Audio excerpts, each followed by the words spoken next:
Welcome to the PIO Podcast, a place for everything public information related for police, fire, EMS, and local governments. It was a good learning experience for a lot of us that social media is not real life. But we have to remember the media are very rarely a target audience. They're simply that conduit. Our words have impacts on individuals, and it may not be positive. So just being thoughtful and mindful of the words that we speak. I think what's so interesting about this position too, and this job and this profession, is that every one of us is looking for purpose, and when we find it here, that's it. To know is that a crisis for one is not necessarily a crisis for another. Hello everyone, hope you're enjoying our content. If you would be so kind and click the link at the bottom of today's episode notes, your support in any amount will keep the podcast going. Whatever you can provide will keep the lights on and the podcast growing. So sit back and enjoy today's episode. Today on the PIO Podcast, welcome to Zack Seipert. He's a marketing and communications specialist for Central Utah Water Conservancy District in Utah, right? That's right, and it is a mouthful. It came out just about as good as it can. So thank you for being on the show. I appreciate it. We have a lot of great stuff to talk about, but first, where is the CUWCD located? Yeah, great question. So Central Utah Water, we're located in Orem, Utah, which is, if you're familiar with the state of Utah, about 45 minutes south of Salt Lake City. We're located on the Wasatch Mountains here, and we are the wholesale water provider for about 7 counties throughout the state. So we go from all the way by the Colorado border all the way to the Wasatch Front here, or the metropolitan area of Salt Lake and Orem and Provo. And yeah, that's where we're located. All right, Zach, what's the primary responsibility of the CUWCD? Yeah, so I kind of alluded to this in the last question, but we're the wholesale water provider for 7 counties in the state. We manage and operate what is known as the Central Utah Project, so the federal water project here in the state of Utah. They have one in Arizona. For anybody that's not familiar, it's basically a big water project that allows us to get water from another watershed, collect it, convey it, and move it over across to a different watershed. In our case, we're collecting little bits of water across all the tributaries of the Colorado River and conveying it through a system all the way to the Wasatch Front, about 178 miles away from where we're actually collecting it. And that allows us to have the growth and life that we currently have here in the Wasatch Front and across Utah. And what kind of population, what volume of population or number of population do you guys serve? Yeah, so in our service area, Utah's growing a ton currently. That's a major thing here in our economy is the growth and development here. We currently have about 2 million people in our service area that we don't directly provide water to, but we wholesale to their city or their town or their irrigation or canal company as well. Okay, so a pretty good-sized constituency and like you said, growing. Exactly. As Utah continues to grow, yeah. Zach, you have your background. Let's talk about that. You have a lot of experience in digital marketing. So let's talk about your background. Sure. Yeah. So I originally fell in love with digital marketing. I had a real passion for art through high school and college, but realized quickly that was not necessarily a way to make money, or the job openings were very difficult. It was a hard field to get into. So I realized that I also like business, so I kind of married the two together. And so I went into marketing originally, and then at my university, when I was attending at Utah Valley University, they were one of the first universities in the nation to adopt and offer a digital marketing program. So I quickly switched from a general marketing program major to a digital marketing major, and have just loved it ever since. It's a lot of fun. It's always changing. It's hard to keep up, but that's what I love about it. And you predominantly worked in the private sector for a good portion of your main career, correct? Yeah. So right out of college, I started a job with a local marketing agency that serviced like customer or visitor bureaus or destination marketing organizations.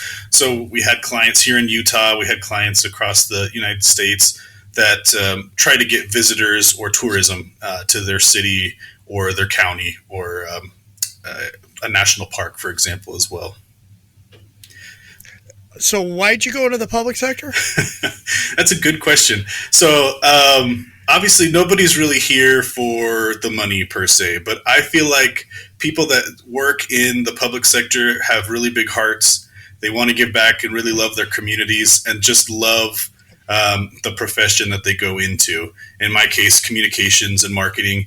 I get a lot of joy out of it. And whereas I was maybe stuffing my old boss's pockets at a previous job, in this job, I'm helping to convey the important messages that the public needs to hear and helping keep them safe with this resource such as water, which is so important and touches everybody's lives.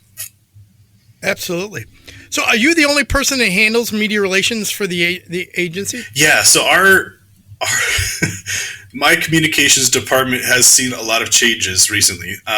First off, we didn't have one, and I actually was hired to work on conservation, but had other duties as assigned, another hat. I would help with social media and communications and press releases and all that fun stuff. And then they realized, hey, he's doing a pretty good job. Let's give him some more responsibilities. And so they kind of took me out of that department, continued to grow the conservation department. But currently I am the only one. We don't have a formal PIO or communications manager currently. So I'm kind of just doing what I can, showing them that you can get results by doing this kind of stuff and that it's important. And I've heard rumblings as time of this recording that there might be another person joining here soon. So we'll see. Fingers crossed. Oh, very, very cool. Nice. And, we're always a victim of our own good work and our hard work where you can handle more. Go ahead, do more. That's okay. Right? Yeah. It's so true. It's that fine line. You got to be careful how good you are. Exactly. Can you walk the listeners through what your typical day is like? Sure. So, like I mentioned earlier, I'm a team of one. So I've heard on other episodes of the podcast that my phone, they have their phone on all the time. I'm no different. Got my phone on me all the time. I respond to comments and stuff on social media. I'm posting content, creating content. I'm helping out with printed and written materials such as communications reports, or we do an annual report every year that we send out to stakeholders. So I'm currently getting that ball rolling for our next year here. I'm a little bit all over the place, but I just try to do what I can, make sure that I help internally with any projects that they need, communications about benefits and stuff like that, or I work closely with our general manager to disseminate information to parties and departments that are affected by certain things or changes. So a little bit of everything. All right. What platforms, social media platforms, are you using to disseminate information to the community about water and the conservancy that you guys have to do? Yeah, so almost all the main ones. We're on Facebook and Instagram, LinkedIn. We had an issue with our Twitter or X account where an old employee's email was the one that was used to access that, and are currently going through the process of deactivating that one and getting a new one. I think I mentioned LinkedIn and probably YouTube. No TikTok or anything like that for us, as our governor said it's a no-no. But yeah, and we might see it as being a complete no-no if they don't figure out the ownership thing, that'll probably end up getting blocked anyways, temporarily at least. But yeah, good point. Always an issue. For sure. All right, so today we are talking about exploring artificial intelligence. You are an advocate for it, so I'd like to hear. Let's start off with this question: why do you think there's a concern about the use of AI in government communications? My main idea is that there's a lot of uncertainty, a lot of unknowns. You go back to any other major technology that was adopted. We'll just give the internet, for example. We had a couple years where that technology was still coming and being adopted or taken in by different organizations. It took a couple years to develop websites. It took a couple years to get internet speeds to the point where you could actually put content that was valuable up instead of just written form. You could add audio or video. Whereas AI is a little different. It's moving really quickly. And I think that scares government because we're notorious for not moving very quickly. So leadership, they're maybe unaware of what it is. They probably heard by now some of the risks because that's what the media talks about is all the negatives. But I think there's a lot of positives, especially for myself as a team of one in the productivity category. You could do a lot more work a lot quicker, in my opinion, with using and incorporating some of these tools into your workflows. And we'll talk about that in a minute, but I want to go to the other end of it. And I recently interviewed two gentlemen that talk about mistrust of government communications and skepticism about it. And they're continuing to do a study. They just finished their second year. They continue to do the third one. But as it goes with AI, it makes it even more skeptical where the public is skeptical of the government communications. And then you add AI into there. What about that? That's a really good question, actually. And there's a couple different things that you could do to kind of balance that out.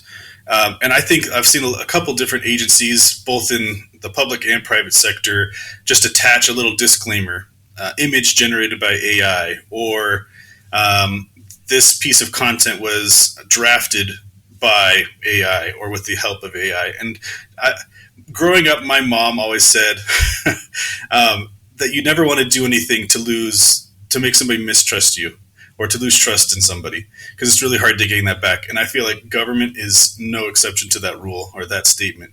I don't know if you're familiar, Robert, with the Edelman Trust Barometer, that report that is put out by the Edelman Group, but the trust in government has been declining, kind of as you mentioned, for about 14 years. Yes. So it's an uphill battle, and I think there's a lot that we could do still using AI to help with our productivity and to cut corners and to become more efficient in our communications while using AI, but still go up and get more trust with our communities and those that we serve. I agree with it. I think that if we get into the habit of attributing things to AI, especially imagery, or if you create, like there are whole video software out there with AI now where you can create a video or B-roll that you might need. If you're honest with the public and let them know that you're using it for those reasons, and I think that's a fair representation. Now, if you write an entire article and you use an AI to write it and you do nothing more to edit it, you don't add any more content into it, that's not a good thing. I agree. I completely agree. Yeah, I like to say that AI can take you 80% of the way there, but it's up to you as the subject matter expert to take it the extra 20% to get it to completion or something that would reflect well of your organization and yourself. Absolutely. All right, so let's talk about some tools that you might be able to utilize. So what tools should the public sector communications professionals look at as valuable tools for AI? Yeah, I'll just kind of start off with the disclaimer that these tools are changing all the time. So by the time at the time of recording, these that I'm going to mention are all great tools, but they could have changed by the time that this is produced. You never know. But there's a couple that come to mind. Obviously, ChatGPT is kind of the poster child. It's been around. It was the first one that kind of came out to the public and was picked up and was able to be used by the general public. So that one's a great tool that I use multiple times a week to help with brainstorming and ideation and summarization. What I like to do is I try to get a couple of different tools that do the same thing. So ChatGPT is comparable to Google Gemini. So I'll test both of those side by side and see which one's helping me get to produce better ideas, get me the results I'm looking for. There's also Anthropic's Claude, which is an Amazon-backed company by Jeff Bezos-backed company. It's one that some people haven't heard of, but it's considered one of the better writers. AI softwares or tools that's better at writing, so that's a good one to check out. Another one that people haven't heard of probably is Perplexity. Perplexity is comparable to like a Google search engine. So it's a simple chat interface. If you're familiar with ChatGPT, you just go in there and type in your question. But what this one does that's really cool is that in its output, or the information it gives back to you after answering your question or your prompt, there's actually little footnotes or resources that you can then click on that it's citing, and you can jump off of the results and go over to those resources and see if that information is valid or makes sense for what you're working on, which is helpful because these tools, as most of us are aware, are known to hallucinate or produce like false or half-true information. So you just have to be very aware and cognizant of that. And then there's all the image generation tools. And you mentioned that there's even like video tools that are up and coming that are getting better each and every day for B-roll and stuff like that. Another one, I'll just throw this as the last one, is 11 Labs. It's synthetic voiceovers. So it's AI voiceovers, but you can even you can even give it a sample of your voice, or if your leadership is up for it, your leadership's voice, and you could translate it into up to 29 different languages, still sounding like the original sample voice. So for an example, at a recent conference, I uploaded a sample of my voice, just reading an excerpt from a blog post. So it's listening to your reading and getting the intonations and all the little things in your voice and how you read and how you speak. And then you translate it in Google Translate, copy and paste it in, and then all of a sudden I was speaking Spanish, I was speaking German, I was speaking Mandarin Chinese. And you can start to begin to think of the possibilities of serving a diverse community where your leadership is speaking to these different people in their native tongue or their native language, and how that could help bring the city together and the camaraderie and help with your communication strategies. Right. That's interesting. There are so many of these tools that are growing out there, and again, making sure that you're testing them to make sure that they actually are delivering what you're looking for. I go back to, I want to say it was a lawyer out of Colorado, somewhere in the Denver area, that had written a brief that he submitted to the court, and he used ChatGPT, and I think it was like 3.0, and it was completely fabricated case law, and he got caught and got sanctioned for it. I remember reading that one too. Yeah. Not a good thing. Have you used like Midjourney or Otter AI at all? So I know of both, and I've used Midjourney. I was an early adopter or early user of Midjourney. I'm part of a community group of marketers, both public and private sector, that we're exploring the future of marketing. And that was when somebody found out about Midjourney, he posted a link and everybody was trying it out. So as far as image generation AI tools go, Midjourney is my favorite. I don't currently have access to it because it's I think it's like $8 a month to get started. So it's not like anything crazy, but I already have access to the Adobe suite, and they have AI tools there. I have access to Canva, and their AI tools are a whole nother story. They're not quite up to par with all the other ones, but I try them out from time to time. Otter AI is an interesting one because that's really great for like meetings. If you have a meeting, it provides the transcript. It does all that stuff on the back end. It summarizes everything for you. Yeah, there's a lot of hesitation, I guess, to adopt something like that here, just because our IT team thinks that it's listening all the time, which it is. But everything, to an extent that we're doing, is public record anyway. So I could see an argument for both sides. But it's a great tool. Otter AI, and then also Firefly AI does the same thing. But yeah, it's a great tool. So there's another one out there I just realized I had put a note down here called Brand Watch, which it watches your socials. I've heard about it. And I know nothing about it, so I was just curious if you knew anything about it and you knew what it did. Yeah, it's like social listening, if I remember correctly. For like sentiment analysis then. Correct, yeah. So there's, I think like Hootsuite or Sprout Social has similar tools or offerings that they have in their their tool set. But yeah, that's to my understanding. All right, so Zach, trust is an issue. We talked about that already, so we're good on that. Where in your current position, you said you kind of you've played with a little bit. Where else do you see it helping you in your position? Where else do you see AI making things easier? Yeah, kind of like I mentioned earlier, it's great for ideation, summarization, generation, data analysis.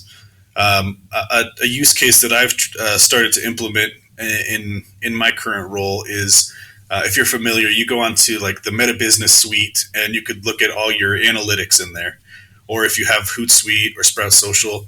But it's like, okay, this is great, but what do I glean from this? What can I do? What actions can I do from this data? So what I've done is you can go into the Meta Business Suite or whatever tool where you get your analytics, and you can go in there and download your data. So you're downloading, for example, I'm just barely finished running a paid advertising campaign promoting a landscape incentive program where we incentivize homeowners or businesses to remove grass from their landscaping. Oh, great. And replace it with drought-tolerant, water-wise plants. So we're incentivizing people up to $3 a square foot to do that, and we've been doing a paid advertising campaign, and I want to see how it's doing, right, other than just the general things that I already know. So I go in there, I download my data from the start date to the end date, and I go back to ChatGPT or Google Gemini, and I upload that CSV file, and I put in the prompt something similar to, I'm going to upload a CSV file that covers a paid advertising campaign that we've run on Instagram and Facebook for the past 3 months. Analyze the data for me and come back and provide the 5 most important insights that you glean from this data. And it will open up that CSV file, it'll analyze it, and it will come back with its information. And I can, as a subject matter expert, again, I think we need to realize that we can't just take this and run with it. We have to always look at it with a critical eye, like you kind of mentioned, Robert, earlier, and be very hesitant and wary of what it's putting out unless you know and have a little bit of understanding yourself. So you look at it, and if it makes sense, then you can pull from that, you can build with it.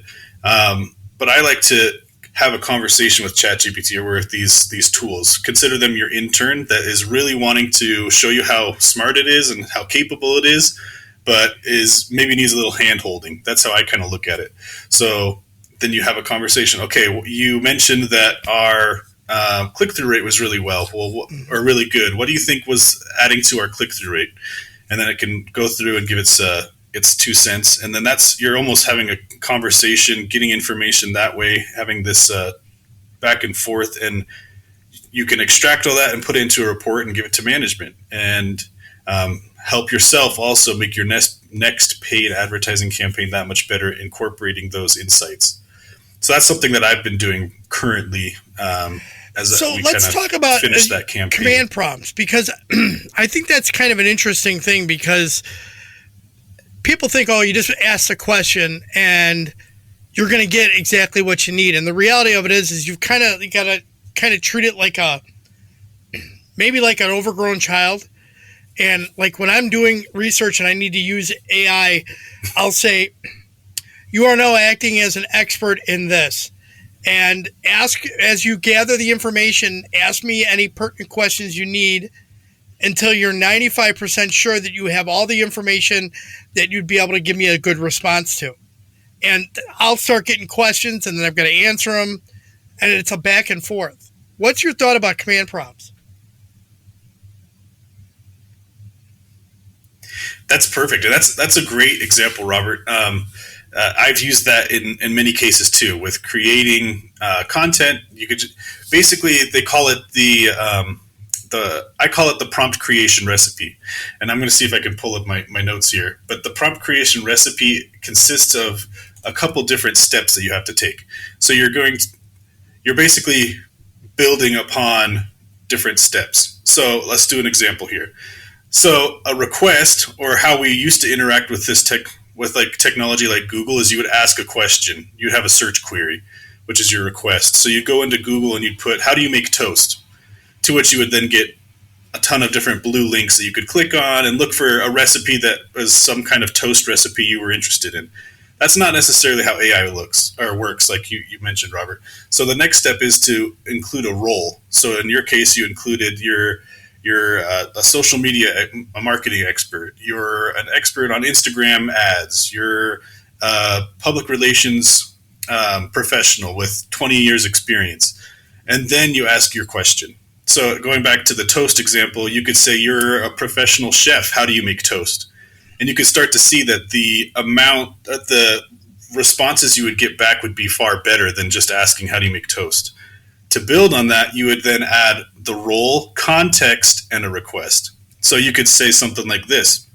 You could say you are a professional chef at the top of your career. You've worked at Michelin star restaurants and understand everything about bread. You've got sourdough, rye, and white bread, but no toaster. How do you make toast? Right. Again, you're narrowing down the type of results or answers that the AI will give you. And I think that that's kind of what you were alluding to, Robert, is those command prompts and understanding prompting and understanding how to have a good back and forth conversation and getting to your end goal. That's really key. I agree. I think tools. And this is where maybe the confusion or the worry for the executives in a lot of these organizations and then the public in general is they think that it's just going to spit out an answer that the person's going to just can and copy and paste. And the reality of it is it takes the normal intelligence, us, and the artificial intelligence that's been, queries all data that's available to it, and you're refining that process down until you come up to a, like you said, like an 80% usable piece of information, and then you've got to take it and refine it and complete it. All right, so agree. Let me ask you this. Where do you see AI, its impact in your position in the next 3 to 5 years?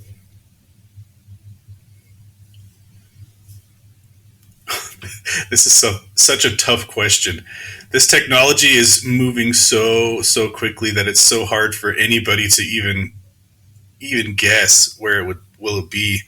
I remember reading a research paper recently where somebody was talking about image generation and video generation, and they were predicting that these tools would take in 12 months or in 2 years, it would be able to have this kind of capability, but it had those capabilities within 6 weeks. So this technology is moving so quickly that it's so hard to predict. But I think we can already see this kind of like the writing on the wall that AI right now, we're having to actively go and search for it or look for it. We're typing in ChatGPT and going to a tool.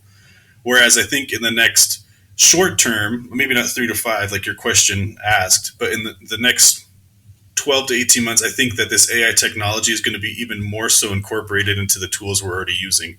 We're seeing it incorporated into Canva. We're seeing it incorporated into our Microsoft 365. We're seeing our AI incorporated into Google if you work with the Google suite. And I think it's only going to be more so like that. We're going to start seeing it popping up on our cell phones, our smart watches, all this stuff. It's going to be incorporated into everything that we're using. And it's going to affect our jobs much more than and the funny thing is you were talking about, it moves so quick and all of a sudden they don't realize how quickly it's moving. The developers, there was one of the people, one of the experts that was working in the field that now is is a staunch person for putting brakes on everything. And he was talking about, and they were writing the code for, I think it was 2.0 for chat, and they were having it work. And one of the things that didn't have access to certain technology, and it wanted access. And what it did is it contacted somebody else, and it said, "Hey, I'm handicapped and I can't access this. Could you help me access it?" And it was to get past the captious image that would be to tell somebody you're human. So think about that. It's already trying to figure out how to get around all those things. What happens next?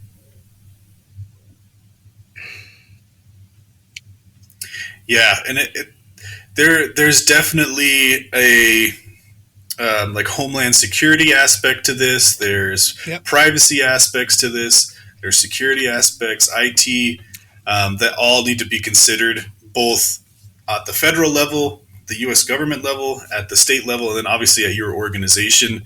I'm not an expert on any of those things, so I can't really speak to those, but I am very much aware that we need to I think the number one thing is educate people. That I think that they just think it's like this magic black box where you put in a prompt and magic comes out kind of thing, images and video and sounds and different things. But it's not the way it works. It was trained on language, and it allows you to do a lot of different things with language.